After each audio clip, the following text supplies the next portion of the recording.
What's going on, everyone, and welcome back to this week's installment on The Lake Show. Now, I really hope you guys enjoyed my interview last week with Pastor Dan Osborne from Old North. That was a fantastic episode that I put out. I appreciate all the support. I appreciate all those who reached out to me. A lot of you asked some really good questions, and I know for a fact that he would like to come on another time. And I'm probably going to have someone else come on so we can all ask religious questions together. We'll do that later down the line. Obviously, we're doing something a little bit different this week. Lots happening in sports right now. A lot is happening in college football, and a lot is happening in the NFL. So we're going to dive into that again today. Again, a little bit of a break from the motivational content, but again, shout out Pastor Dan Osborne. I really appreciate you coming on. And then stay tuned. Soon enough, I'll have him back on. And, semester's winding down. It's kind of surreal in a way. I didn't even think I'd get to this point, if we're being honest, when it comes to college and everything that goes on campus and everything like that. So, finish line's in sight. So to all my fellow graduates, keep pushing. Semester's almost over, and to all my seniors, we're almost done. So on to bigger and better things. But, today, let's talk about some football. So obviously a lot has happened over the past couple weeks. A lot has happened over the past couple days. It seems like there's so much bullshit going on no matter what day it is. One day it's one thing and another day it's another thing. Obviously the stuff with Jim Harbaugh, I was under the impression that, nothing would happen to him. I was under the impression that the Big Ten and the NCAA was not going to do anything. That, I talked about if the NCAA filed sanctions or any type of investigation against Michigan, that Michigan would have 90 days to respond to that. And by then, obviously, the season's over, the college football playoff is over, and we're right into the offseason and recruiting. Well, the Big Ten stepped in and banned Jim Harbaugh for the remainder of the regular season and most likely the rest of the season in general, because odds are Michigan will make the college football playoff. But hey, I could be wrong. I know all my Ohio State fanboys are going to scrutinize me again for that because they just can't stand the team up north. So, it is what it is. They can get the sticks out of their asses eventually. You guys haven't beat Michigan in, what is it, day 1287, something like that? You guys haven't beat Michigan in a while. And don't say it's because of sign stealing. I'm sick and tired of people telling me that's the reason that they've been beating Ohio State recently. No. You've just been getting outcoached, outplayed by better teams that Michigan has produced. You're going to tell me that sign stealing is the difference between a 40-point swing? Because a lot of these teams called out Michigan for their sign stealing, they're getting blown out by 40. You're telling me that sign stealing has to deal with a 40-point swing? Bullshit. That's just not the case whatsoever. So it is what it is. I personally don't agree with it. I don't think a sign-stealing scandal is nearly as bad as what I mentioned a couple weeks ago with the Houston Astros and what they did to get their World Series championship. So I don't really know. I think it's bogus, but I think the reason, there's been a lot of speculation that Jim Harbaugh is probably going to go back to the NFL and everything. Obviously, he would be by far the top candidate for any NFL head coaching position. That's just the way it would be. And I personally agree with it. I think he's a tremendous coach. Turned everywhere he's gone. I believe he coached at Bowling Green, Michigan, the 49ers. It doesn't matter. He wins everywhere he goes because he's an outstanding football coach. So he would definitely be at my top of the list for coaches to take over for struggling coaches right now in the NFL who are on the hot seat and everything like that. So we might dive into a little bit about that a little bit later, but let's jump into a couple things. We're going to start off with the mistake by the lake, as my buddy Luke Papala would like to say, the Cleveland Browns. My entire life, Cleveland has been a joke.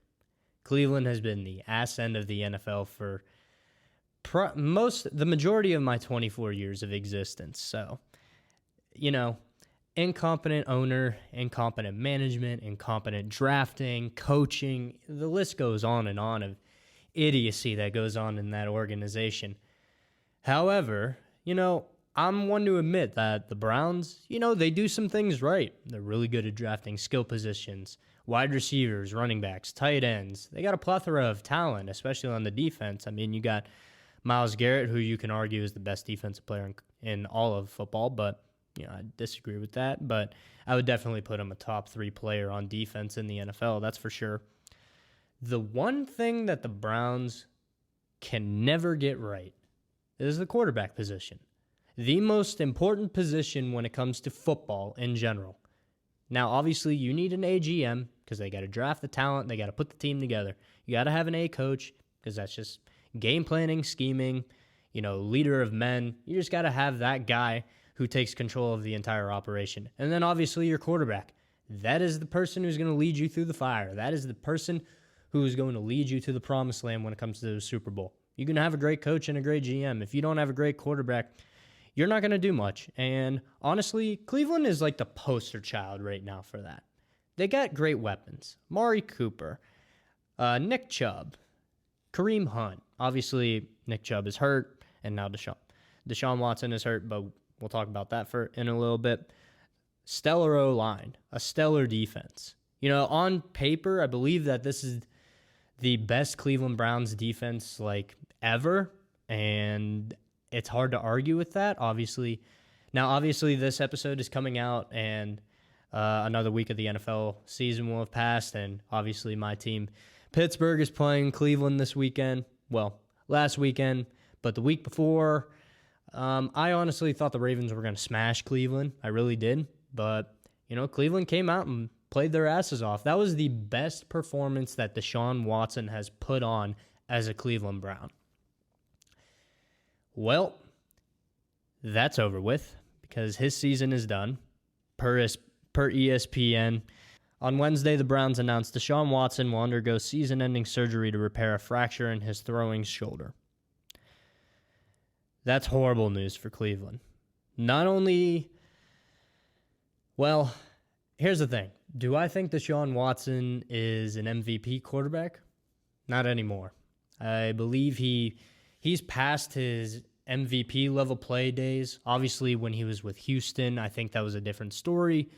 Obviously, Houston was a shit show in general, and I don't blame Watson for getting out of there, but no, never mind. I believe they let him go because of all the misconducts off the field. It could be escaping me, but either way, I don't think he's nearly as good as advertised, and he's sure as hell not worth all that money guaranteed.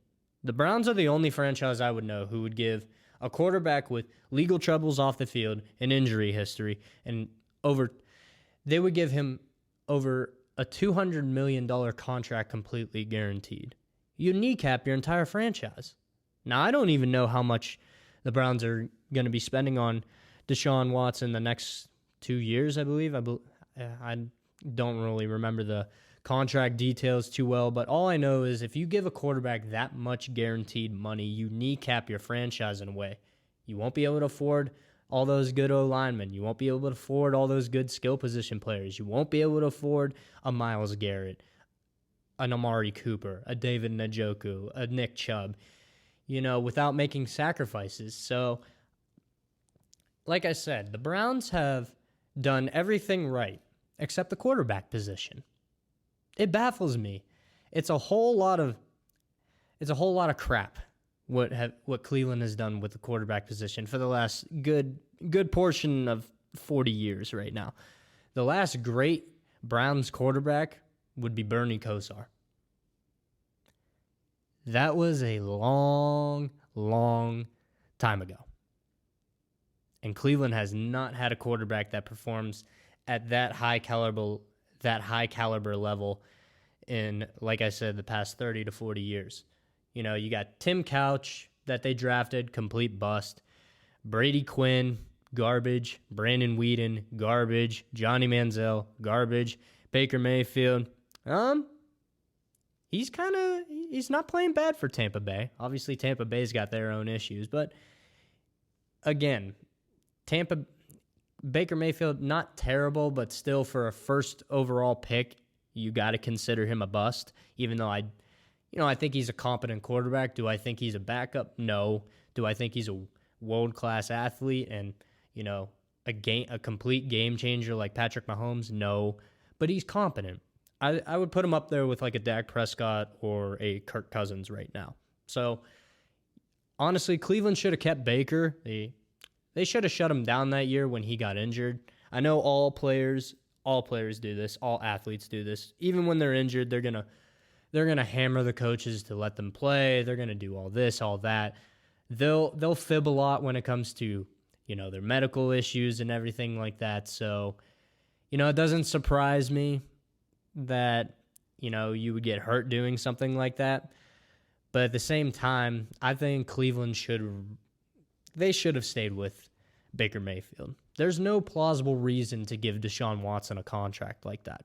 Now, he performed his ass off against Baltimore. Again, that was probably the best performance he's put on as the Browns quarterback ever so far in his 2 years that he's been there.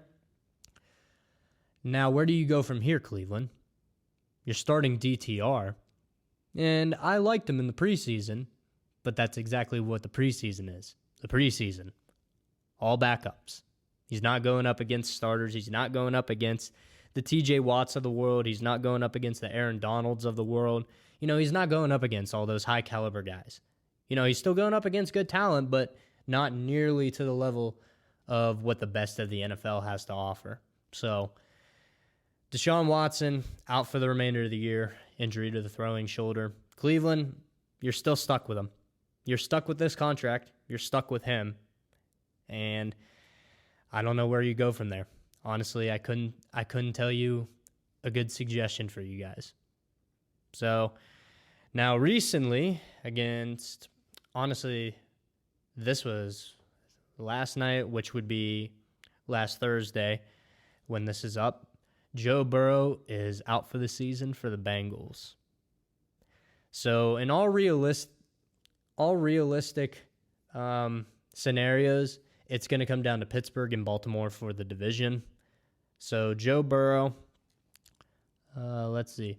Okay, so in ESPN, they confirmed this, like I said, last Thursday. An initial prognosis shows that Cincinnati Bengals quarterback suffered a torn ligament in his right wrist in Thursday's loss to the Baltimore Ravens. Oh, man. This cat can't catch a break. Joe Burrow, I would put him up there with guys like Patrick Mahomes, like a Josh Allen, like a prime Aaron Rodgers. If we all remember, the Bengals were an absolute tire fire before Joe Burrow got there. He even showed flashes his rookie season before he tore his ACL, and then obviously came back the year later, went to the Super Bowl. Unfortunately, he ran into the Rams, but he's the reason that franchise is thriving in a way right now. But at the same time, this is just a bad day for Browns fans and the Cincinnati fans. It's just they can't catch a break. Now, I don't think Cincinnati would have went to the Super Bowl this year. I do think they have other issues that, they get off to slow starts. They have to play from behind a lot. Honestly, Joe Burrow, that the Bengals might end up getting one of the top draft picks just because of how bad of an injury this is. Obviously, it's not like losing a running back like the Browns did with Nick Chubb. Wishing for a speedy recovery there, just because he's still one of my favorite running backs. But, it's kind of a relief that, Pittsburgh doesn't have to go up against him because he would gash us. And Jerome Ford for the Browns still ran all over Pittsburgh. So, that just goes to show you how good the Browns' offensive line is and offensive play calling is over there. But, wishing Nick Chubb a speedy recovery. It's unfortunate. But, losing a Nick Chubb is not really comparable to losing a Joe Burrow. You're losing your franchise quarterback the whole year. So Bengals season is pretty much done. They're done. They'll probably get one of the top draft picks in next year's draft. It's just unfortunate. Will, sorry, bud. What's up? Pat, sorry, guys. It's unfortunate. So now, Pittsburgh and Baltimore. Division's wide open for those two. Now, I'm not going to say that Pittsburgh can't lose to Cleveland last weekend, which obviously I won't know until Monday. So praying to God that it goes well. But when it comes to Pittsburgh and Baltimore, I don't see any plausible reason that Pittsburgh should have beat Baltimore the first time around. I don't get it. Pittsburgh, this is classic Pittsburgh. And anybody who's a Pittsburgh fan or has been a Steeler fan for a long time knows that we play up to competition and we play down to competition. We'll lose to a crummy 3-6 team that we have no business losing to, and on paper we should probably beat by 40. Obviously, I'm talking about the Killer Bees era of Pittsburgh, but you get what I mean. And then we'll play up to a Baltimore, to a Jacksonville. Like, we'll play up to those teams. Obviously, recently we haven't, but games we're supposed to lose, we end up winning. We beat the Browns earlier in the year, and we beat the Ravens now, and now we're playing Cleveland again. We haven't even touched the Cincinnati Bengals yet. So the division's wide open for either team. I still think Baltimore, there's no reason that Baltimore should lose the division from Pittsburgh. I can't see any scenario where I can actually see Pittsburgh winning this division.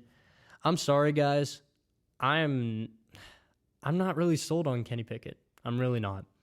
If you gave me the option to, let's say we had a world-class O-line, and obviously Najee Harris and Jalen Warren, great players. I still love them both. Let's say both of them were running for over 1,000 yards each. We had, a world-class offensive line because we have the skill players. I don't necessarily think we need any more skill position players. Obviously, the injury to Pat Freiermuth hurts, but, he'll be back soon enough. But the problem with Pittsburgh is, we were spoiled with Ben, but we waited too long to get rid of him. Pittsburgh's loyalty is, like I said before, it's a gift and a curse. It's nice to be loyal, except in the world of professional sports. There's no reason to be too loyal when it comes to that, because you get trapped in a situation like that. Obviously, Pittsburgh needed a quarterback that year. But unfortunately, there were no world-class athletes in that draft. All those quarterbacks justifiably could have been taken second, even third round at this point. I don't think Kenny Pickett was worth first. He's sure as hell not worth a first-round draft pick, at least from what I'm seeing. Obviously, this is still subject to change. I hope it changes. I really do. Do I think it's going to happen? I don't know. Doesn't look too good. And Matt Canada, I won't even get into that anymore.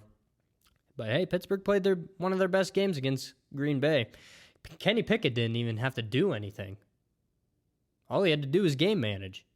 And obviously Jordan Love stinks, so that didn't help the Packers at all. But in all realistic thoughts, Baltimore should win this division, and it shouldn't be close. But unfortunately, this is the exact type of situation where, Pittsburgh would win. They would win the division.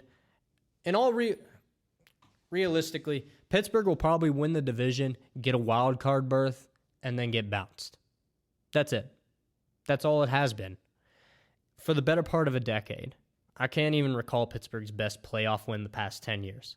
I'm pretty sure we've only had probably 3 playoff wins over the past 10 years or something like that.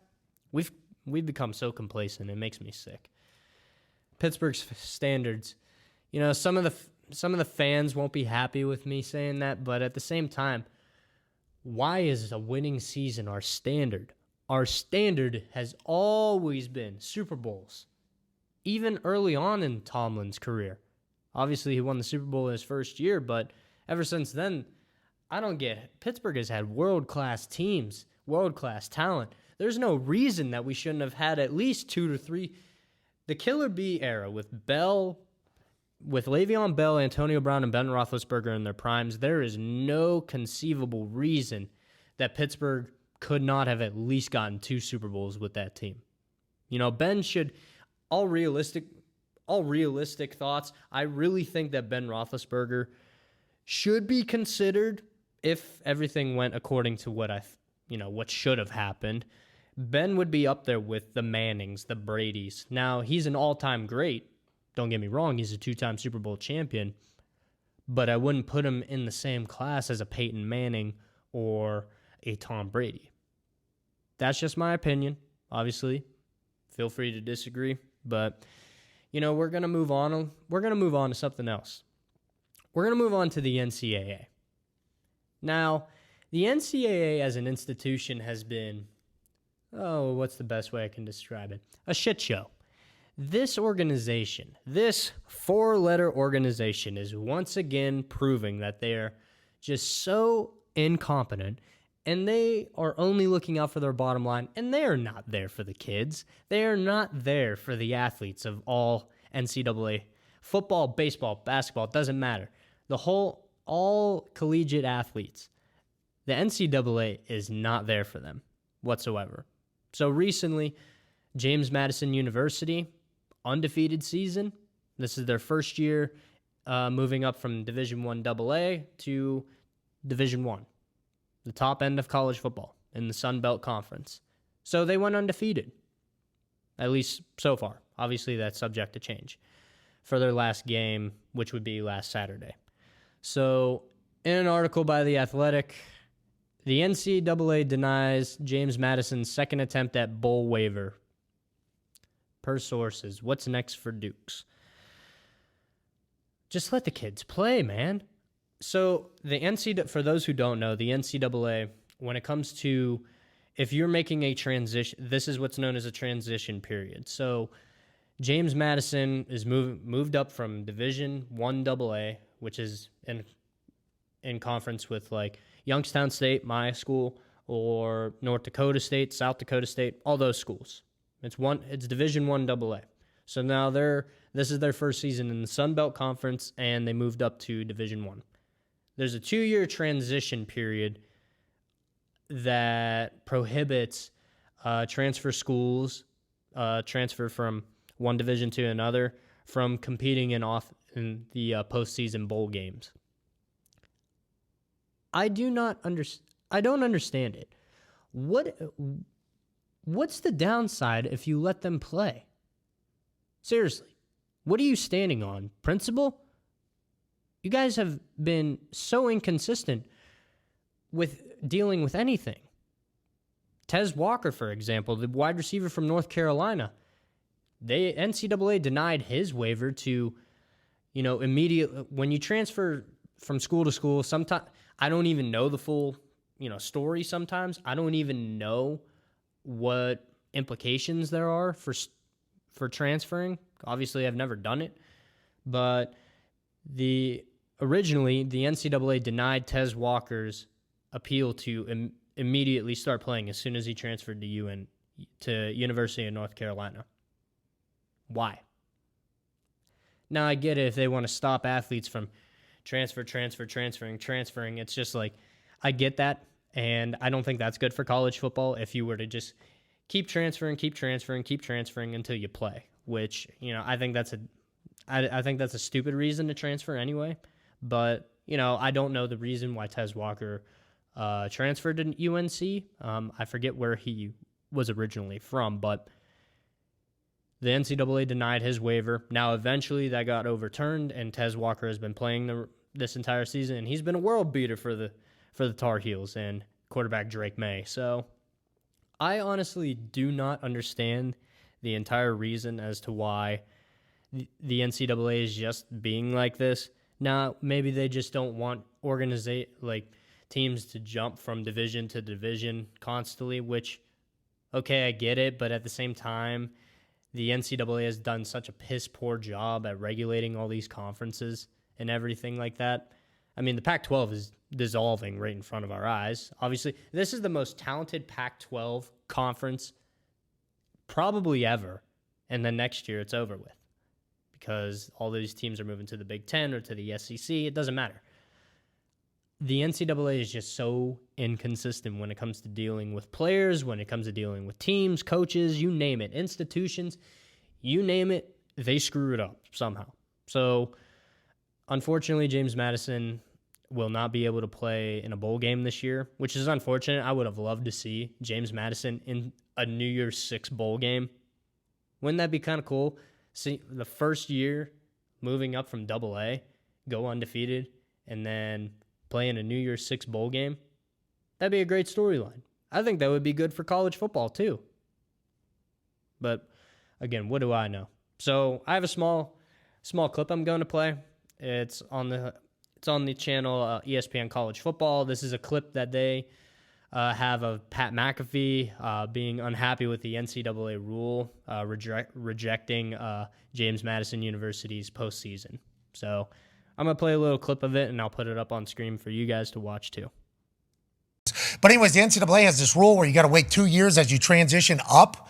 Why? What is that even? Well, they said, they don't want a bunch of people just jumping ship. It's like, right, well, if people could do it now, they should. Why are we holding people back from potentially building and getting bigger and having much more exciting and entertaining and profitable situations for all of these universities? Why do we have to just uphold rules that are dumb whenever you're the institution that could just change it? Remember, Exactly. The NCAA is the institution that can change it. The NCAA is the institution that can make college football as a whole better. But are they doing it? No. It's a stupid rule anyway. Just let the kids play, man. It's so simple. It's simple. Now, I'm not on the board of the NCAA, so I couldn't tell you how to fix all of it or what exactly the fine print has to say. But it's a pretty easy change, in my opinion. Just allow them to play in a bowl game. Who cares if it's not a New Year's Six bowl game? Okay, they'll get one of the, post-Christmas bowl games on the 26th, 27th, or 28th. Maybe they won't get a New Year's Six bowl game, but why are you keeping the seniors on James Madison should be beyond pissed. Obviously, the whole university's pissed, and I can't blame them for any of that, but I feel bad for those seniors who, were in, I don't know if they necessarily knew the rules or thought that they would be able to overturn it, but I hoped that those seniors would get a chance to play in one of those bowl games. It would be such a spectacular thing to watch, but unfortunately, the NCAA being the NCAA, they have to screw something up, and they always do. So, that's pretty much it for the news when it comes to, more recent football events. So I'm going to do something a little different. I noticed there was something posted on Instagram. It's a ranking list. And, I hate ranking lists sometimes because they rub me the wrong way or piss me off so much because sometimes none of them make sense. Some of them I agree with, some of them I don't. So per Athlon Sports, this is who they started rankings, and we're going to go through the three rankings that they have.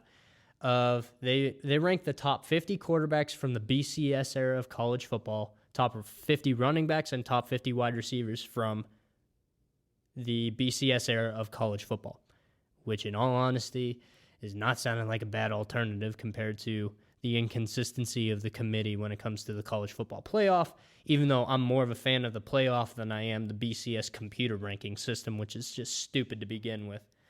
So I'm going to read a little bit we're going to start off with, now this is posted by JGP Visuals. I'll leave his link in the description below, but let's just go I'm just going to go through this a little bit.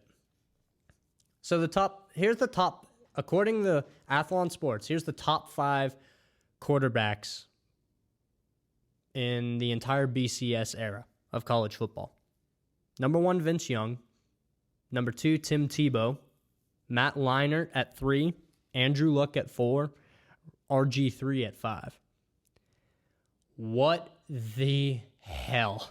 There is no conceivable reason I can think that 2 of these guys even crack the top 10. Andrew Luck, maybe. I don't think RG3 was a top 10, definitely not top. Andrew Luck and RG3 are not top 5 quarterbacks all time in the BCS era. So I'm going to go through the list a little bit more. I'm going to explain who else is in it. So Michael Vick at 6. They have A.J. McCarron at 7. Chris Winkie at number 8, which is so beyond baffling to me. Oh, my Lord. This Honestly, out of these three lists, a lot of people are going to get pissed. A lot of college football fans are just going to be, some of these lists are just criminal with what they have these guys at. It's ridiculous. Sam Bradford, a top 10. He's at number 9, and then Kellen Moore rounds out the top 10. Kellen Moore was an amazing college football quarterback at Boise State. So we're going to go through a little bit more. Let's see. Drew Brees at 15. Cam Newton at 16. Are you shitting me?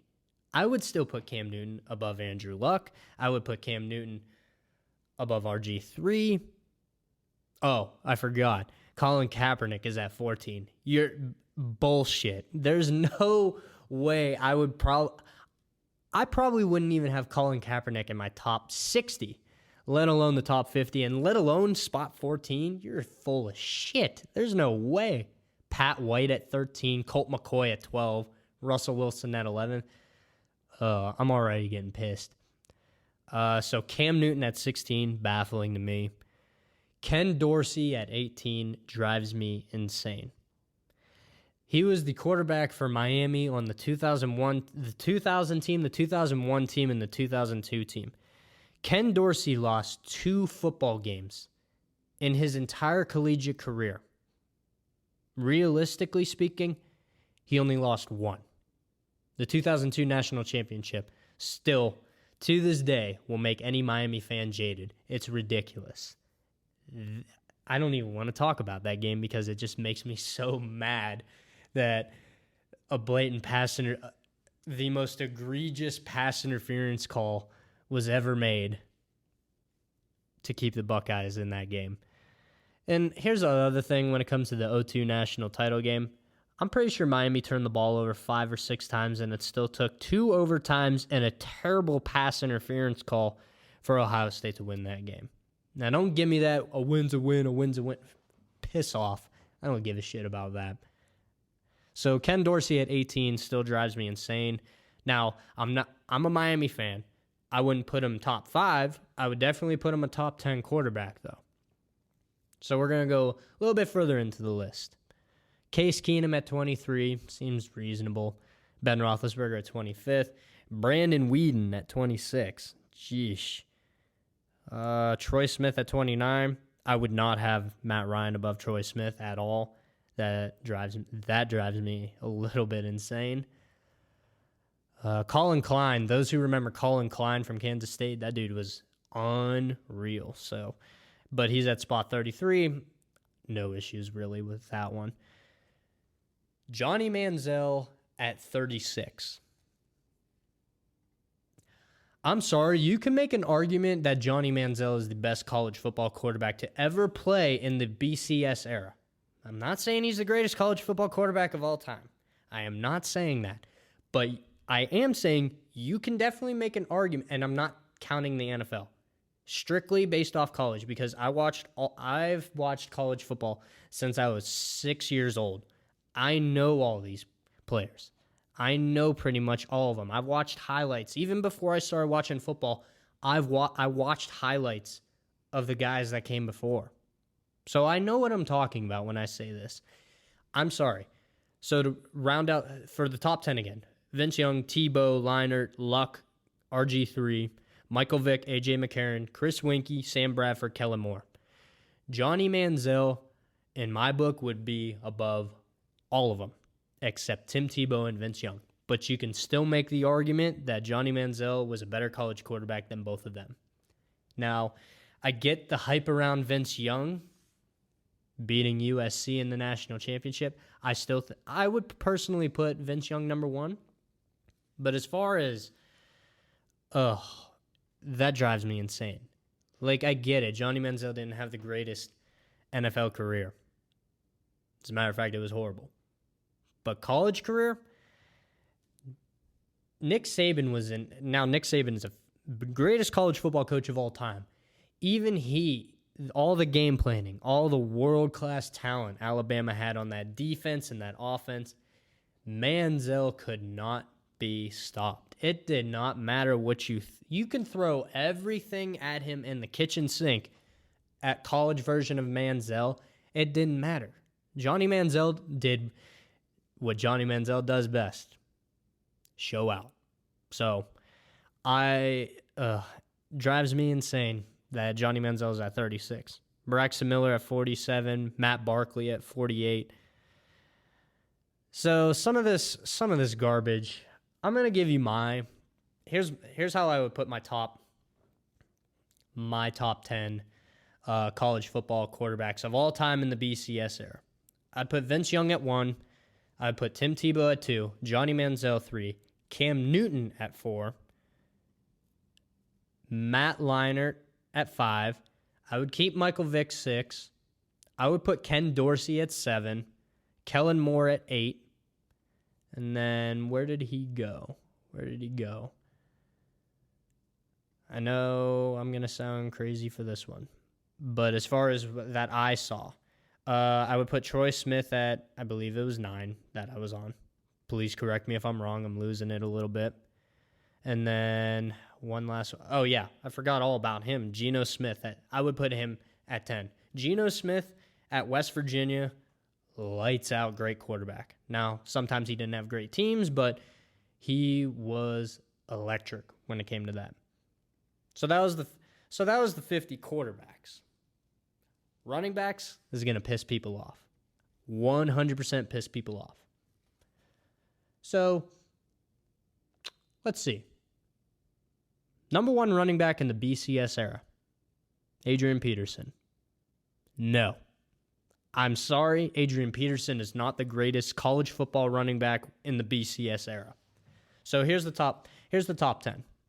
Adrian Peterson, Ricky Williams, Ron Dane, Darren McFadden, LaDainian Tomlinson, Reggie Bush, Darren Sproles, Ray Rice, Monty Ball, D'Angelo Williams.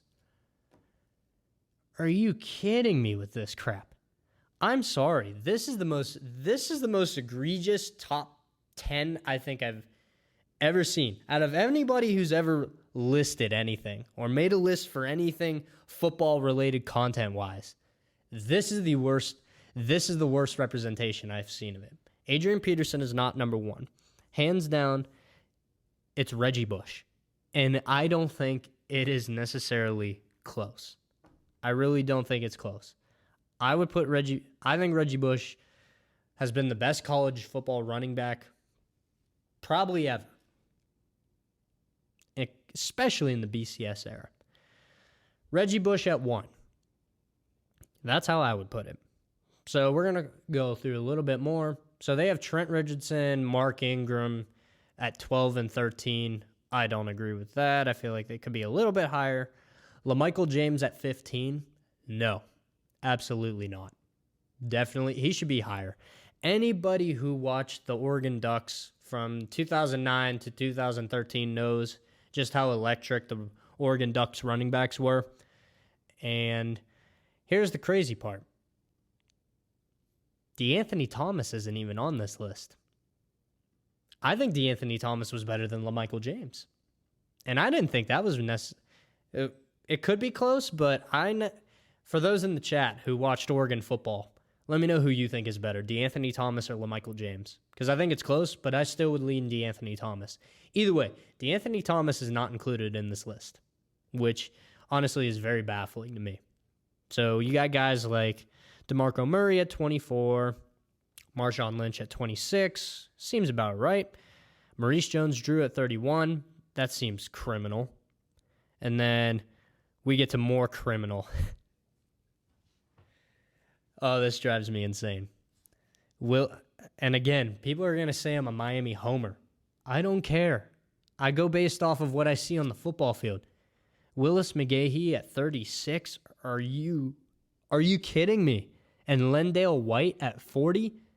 People forget that if Reggie Bush didn't play for USC, they would still be pretty damn good with Lendale White. Now, Lendale White was the power to Reggie Bush's speed, but I think Lendale White and Willis McGahee not being in the top 10 is absolutely criminal. I think it's ridiculous. And guys like Le'Veon Bell aren't on there. I hope I may have missed one. I'm hoping that he's on this list, and if he isn't, I'm going to probably scream at the top of my lungs. Okay. I was about to say Monty Ball. If Monty Ball from Wisconsin was not in this list, that would be criminal. Monty Ball is definitely a top 10 running back in this list. However, I'm going to mention two other names, Frank Gore and Clinton Portis. The three-headed monster in the 2001 Miami Hurricanes running back room, not all of them being in the top 50. McGahee at 36. Clinton Portis and Frank Gore not even on the list. Criminal. This list. These listings are driving me insane, especially as a Miami fan, just because, people are going to look at me like an idiot, like, oh, you're reacting to a list. I don't care. I love college football, and I love stuff that makes my blood boil in a way. And, this list is really getting to me. So I'm going to make a top 5 running backs, in my opinion, in the BCS era. I'm not guess what? I don't have any of the Miami Hurricanes in the top 5. I have them in the top 10, though. I would put 2, Willis McGahee and Clinton Portis. They would definitely be top 10 worthy. But a top 5 that I would put, Reggie Bush at 1, not even close. I would put LaDainian Tomlinson at 2, Ricky Williams at 3, and then I would put Monty Ball at 4, and then I would put DeAnthony Thomas at 5. Yes, I would put him above guys like Trent Richardson, Mark Ingram. I would put him above guys like Derrick Henry. See, that's another thing. Some of the recent running backs that we've had, like Derrick Henry, would definitely make this list for me. But again, I don't remember if they played in the BCS era. But could be wrong. But I don't think I am. He might have been in the first wave of college football playoff games. However, like I said, this list, absolutely criminal in my opinion. There's no reason Reggie Bush has no reason to be outside top 1. I'm sorry. Reggie Bush is the greatest college football running back probably ever, most certainly during the BCS era. All right, we're going to go over one last list. Top 50 wide receivers. Here's the top 5. Larry Fitzgerald, Calvin Johnson, Michael Crabtree, Peter Warrick, Percy Harvin. Larry Fitzgerald and Calvin Johnson, I could put in the top 5. Tavon Austin is at 9. How in God's green earth do they have Braylon Edwards above him, Justin Blackmon above him, Percy Harvin, Peter Warrick, and Michael Crabtree above Tavon Austin? Anybody who has watched college football highlights, anybody who loves college football in general, knows the highlight reel of Tavon Austin. He was a human highlight reel. Probably should have won the Heisman. And probably 2 years that he was in college. Should have definitely been he was in contention, but definitely should have won the Heisman Trophy. How he's not a top 5 wide receiver in all of the BCS era of college football is absolutely criminal. Ridiculous. So we're going to go through a couple other names. You got Michael Floyd, the Notre Dame prodigy from, he's at number 12. Marquise Lee from USC at number 15. Interesting. So, and I liked Marquise Lee. But I'm going to go over a couple names that are below Marquise Lee.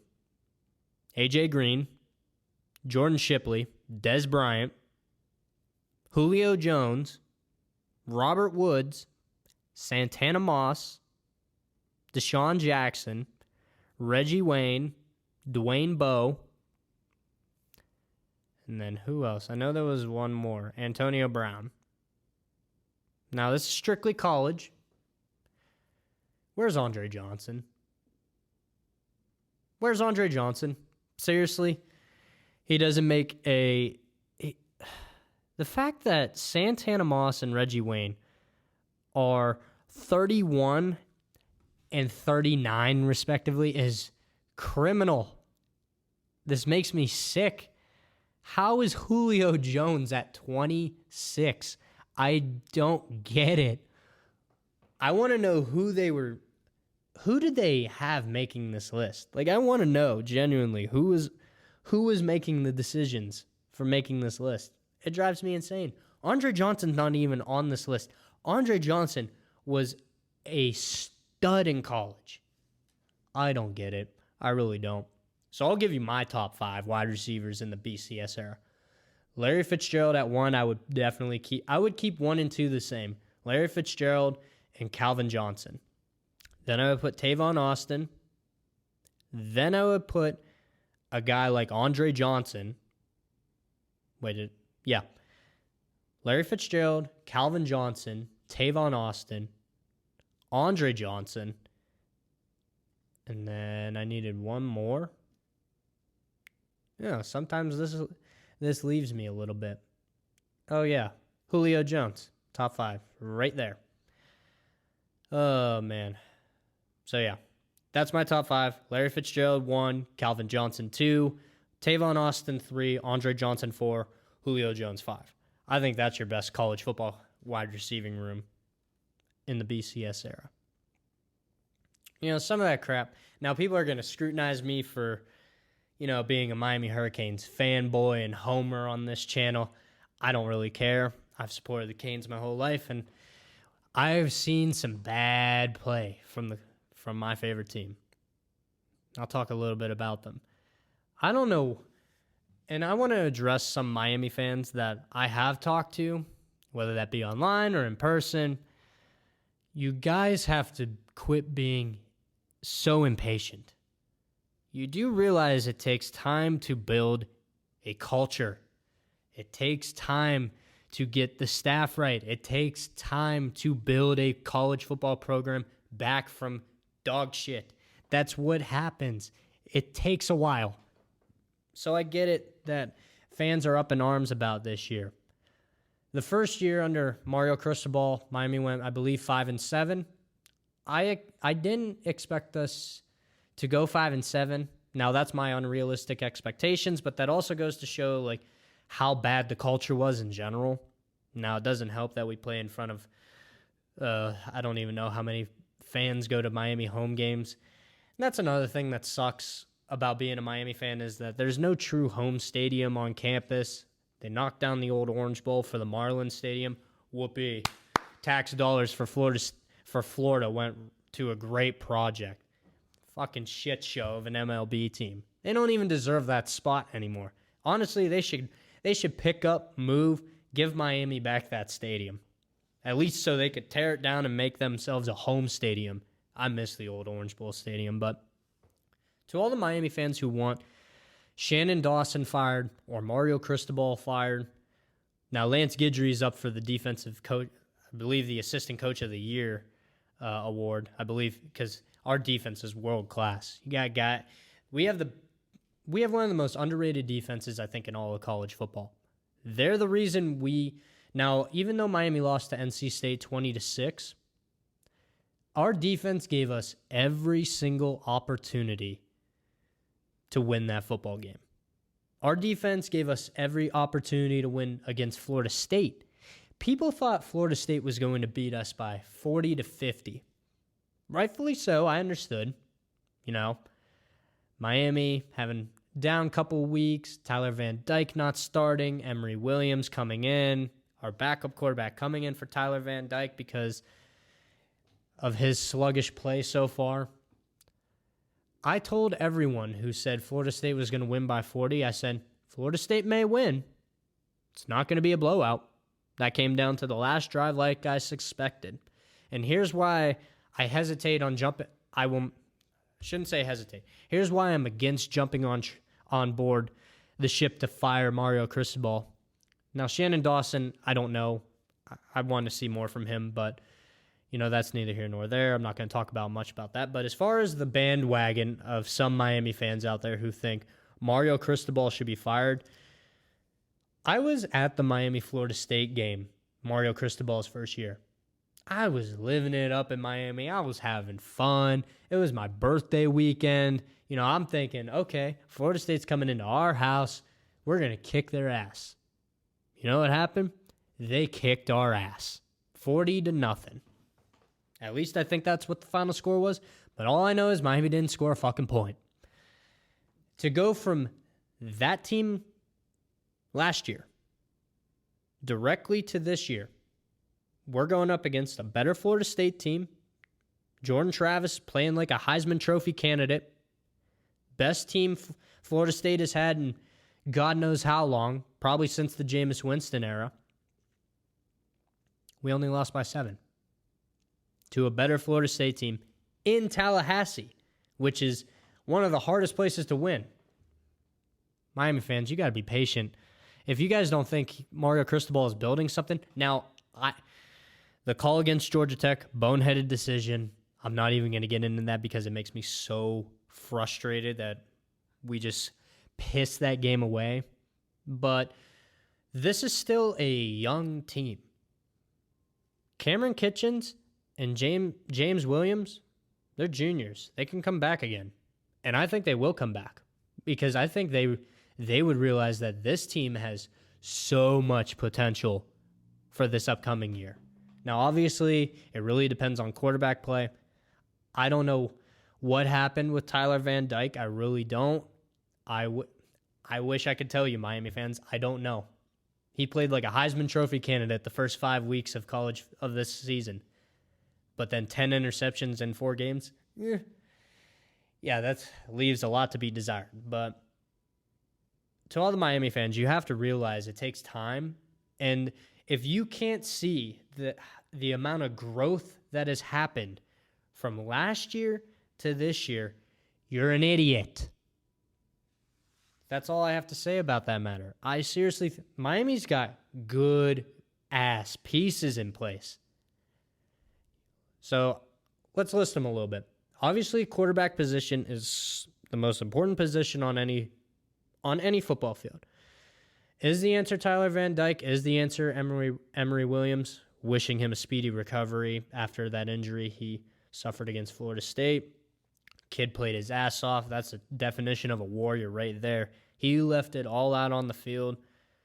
You know, praise him, man. He was unbelievable what he accomplished on that field. A true freshman backup quarterback playing against Florida State in Tallahassee, a top 4 Florida State team, and damn near winning the game.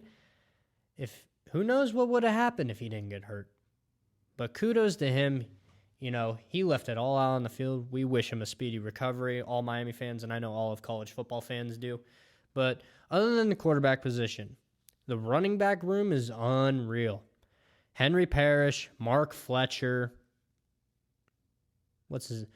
Donald Chaney, unreal running backs. Fantastic running backs. The offensive line is stacked. You got guys like Colby Young, Xavier Restrepo, Jacoby George. Solid, great wide receivers. Great wide receivers. You know, obviously they just got to have someone to throw the ball to them accurately and consistently. The defense, you got Ruben Bain, one of the best defensive ends in the country as a true freshman. Undoubtedly will probably win the Defensive Rookie of the Year in the ACC. You got guys like Kiko Mauinoa, linebacker, has been unreal for us this year. And you have the 2 best safeties in America. Well, before I get to them, Leonard Taylor, the defensive tackle for Miami, unreal, unstoppable, unblockable. And then, like I said, you got the 2 best safeties in America, Cameron Kitchens and James Williams. Easily the 2 best safeties in America, and I don't think it's close at all. So, Miami fans, do not tell me there's not growth being made, and do not tell me there's not potential to even be great. I saw comments that said Miami has no potential. Are you shitting me? I don't get it. So that was my little Miami Hurricanes rant. And yeah, that's what we're covering today. I appreciate you guys listening. It's been fun. Just stressed out about school. You know, I didn't even think I was going to make an episode. I'm surprised I went as long as I did. I didn't think I would make this long of an episode. It's been stressful, a lot on my mind, especially with the semester winding down. I do not know how busy it's going to be next week, in the next 2 weeks, I would say, just because of finals week approaching so soon. And I know for a fact I'm going to have to put a lot of time into my studies for this, just to make sure I leave nothing to chance when it comes to graduating. And I hope this reaches some Miami Hurricanes fans. I'm putting Miami Hurricanes stuff on my cap, that's for sure. I just think it's going to be hysterical.